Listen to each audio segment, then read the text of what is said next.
Laurent Fragerman.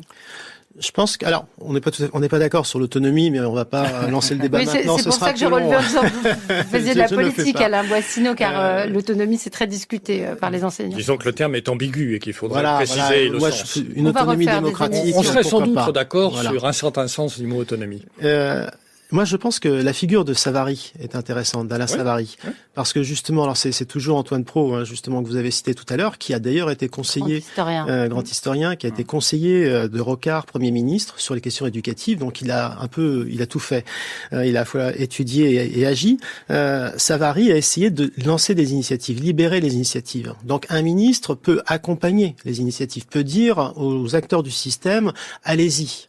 C'est pas rien déjà. Donc, des expérimentations au sein des écoles, menées par les équipes enseignantes. Oui, allez-y, j'ai quelques idées bien sûr, mais déjà faites quelque chose, lancez-vous. De la même manière, je prends un seul exemple, le pacte, qui était donc un système de rémunération. On a promis aux parents d'élèves qu'il y aurait plus de problèmes de remplacement courte durée.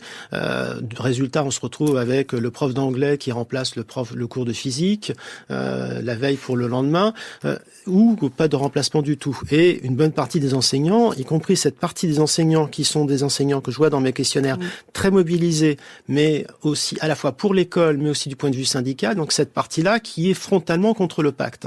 Résultat, au lieu d'avoir un système qui va encourager ceux qui agissent le plus dans l'établissement, au contraire, ça crispe.